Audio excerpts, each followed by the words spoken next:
आपल्या सगळ्यांना माहिती आहे की कलिंगड म्हणजे काय. 90% पाणी. खरंय ना? उन्हाळ्यात तर याच्याशिवाय पर्यायच नाहीये. पण कधी विचार केलाय की त्या 90% पलीकडे जे उरलेले 10% आहेत, त्यात काय दडलंय? हो, बरोबर. प्रश्न तोच आहे की त्या उरलेल्या 10% नक्की काय आहे.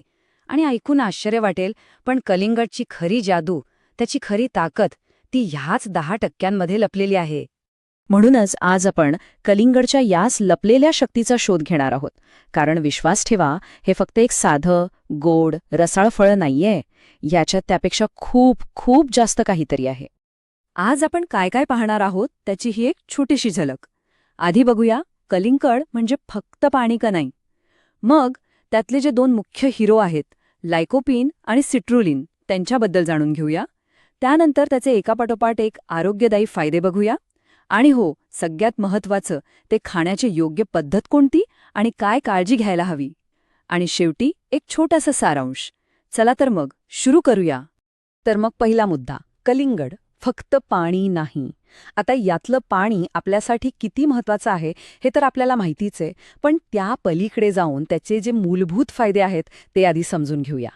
उन्हाळ्यामध्ये बघा कसं लगेच दमल्यासारखं वाटतं, डिहायड्रेशन होतच. कलिंगड यावरचा अगदी रामबाण उपाय आहे. आणि फक्त एवढंच नाही, ते आपल्याला उष्माघातापासून वाचवतं आणि अनेकांना जो लघवी करताना जळजळीचा त्रास होतो त्यातही आराम देतं. आता येऊया त्या 10%च्या सिक्रेटकडे. कलिंगडची जी खरी पॉवर आहे ना, ती या दोन मुख्य घटकांमध्ये आहे, लायकोपीन आणि सिट्रुलिन. आता ही नावं थोडी वैज्ञानिक वाटतील, पण हे नक्की काय काम करतात ते सोप्या भाषेत समजून घेऊ. यातला पहिला घटक म्हणजे लायकोपीन. हा एक जबरदस्त अँटीऑक्सिडंट आहे. याचं काम काय, तर आपलं ब्लड प्रेशर नियंत्रणात ठेवायचं आणि रक्तवाहिन्यांना रिलॅक्स करायचं. अगदी सोपं. म्हणूनच तर कलिंगडला हृदयाचा मित्र म्हणतात. आणि आपला दुसरा हिरो आहे सिट्रुलिन. हे खास अमिनो ॲसिड आहे जे थेट आपल्या मसल्सना म्हणजे स्नायूंना मदत करतं. कधी खूप व्यायाम केल्यावर किंवा काम केल्यावर अंग दुखतं ना, तर हा सिट्रुलिन तोच थकवा आणि ते दुखणं कमी करायला मदत करतो. तर आता लायकोपीन आणि सिट्रुलिन या दोघांची ताकद लक्षात आली असेल. आता बघूया की हे दोन्ही घटक मिळून आपल्या आरोग्यासाठी अजून काय काय जादू करतात. याची एक मोठी लिस्ट आहे. सगळ्यात आधी तर हृदयासाठी हे किती चांगलं आहे हे ते आपण पाहिलंच, पण ते किडनी स्वच्छ ठेवण्यासाठी सुद्धा मदत करतं. यातील फायबर आणि भरपूर पाण्यामुळे ज्यांना बद्धकोष्ठता किंवा ॲसिडिटीचा त्रास आहे त्यांच्यासाठी हे वरदान आहे. आणि हो, वेट मॅनेजमेंट करणाऱ्यांसाठी तर ही एक ट्रीट आहे, कारण कॅलरीज एकदम कमी आणि पोट भरल्यासारखं वाटतं. अजून थांबा, फायदे इथेच संपत नाहीत. कलिंगडामध्ये व्हिटॅमिन ए आणि सी सुद्धा भरपूर आहेत, ज्यामुळे त्वचा एकदम तजेलदार दिसते आणि केस गळती कमी होते. सिट्रुलिनमुळे शरीराचं दुखणं कमी होतं, हे तर आपण पाहिलंच. आणि यातलं व्हिटॅमिन सी आपली इम्युनिटी म्हणजे रोगप्रतिकारक शक्ती वाढवतं, ज्यामुळे सर्दी खोकल्यासारखे आजार दूर राहतात. बरं, आता कलिंगड का खायचं हे तर चांगलंच कळलं. पण ते कसं खायचं हे सुद्धा तितकंच किंबहुना जास्त महत्वाचं आहे.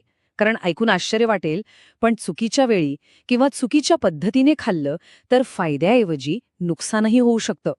आणि इथेच एक खूप मोठा आणि महत्त्वाचा प्रश्न समोर येतो, जो अनेकांच्या मनात असतो. ज्यांना डायबिटीज आहे त्यांनी कलिंगड खावं की नाही? याचं उत्तर हो पण आहे आणि नाही पण. कसं, तेच आता नीट समजावून घेऊया. ज्यांना मधुमेह आहे त्यांच्यासाठी काही नियम पाळणं खूप गरजेचं आहे.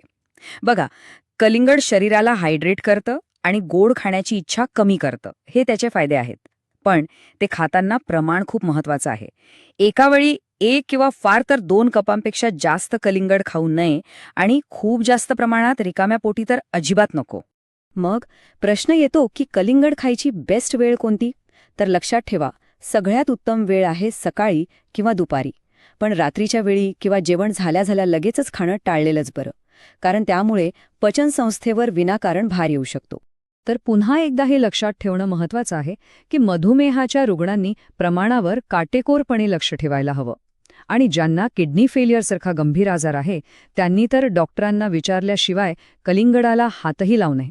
ही गोष्ट खूप महत्त्वाची आहे. तर आतापर्यंतच्या या सगळ्या माहितीवरून एक गोष्ट तर नक्कीच स्पष्ट झाली असेल की कलिंगड हे फक्त एक चवीचं फळ नाही, तर ते एक अतिशय आवश्यक फळ का आहे. चला तर, जाता जाता या सगळ्याचे महत्त्वाचे मुद्दे पुन्हा एकदा थोडक्यात बघूया. तर मग आजचे टॉप 5 टेकअवेज काय आहेत? लक्षात ठेवा, कलिंगड खास करून या 5 गोष्टींसाठी खूप उपयुक्त आहे. 1. High blood pressure. 2. किडनीच्या समस्या. 3. डिहायड्रेशन. 4. वाढलेलं वजन. आणि 5. पचनाच्या समस्या. या सगळ्यावर कलिंगड एक उत्तम नैसर्गिक उपाय म्हणून काम करू शकतं. तर आता जाता जाता एक प्रश्न. ही सगळी माहिती ऐकल्यानंतर आपल्यासाठी आपल्या गरजेनुसार कलिंगडचा सगळ्यात मोठा फायदा कोणता वाटतो? ह्यावर जरा विचार करून बघा.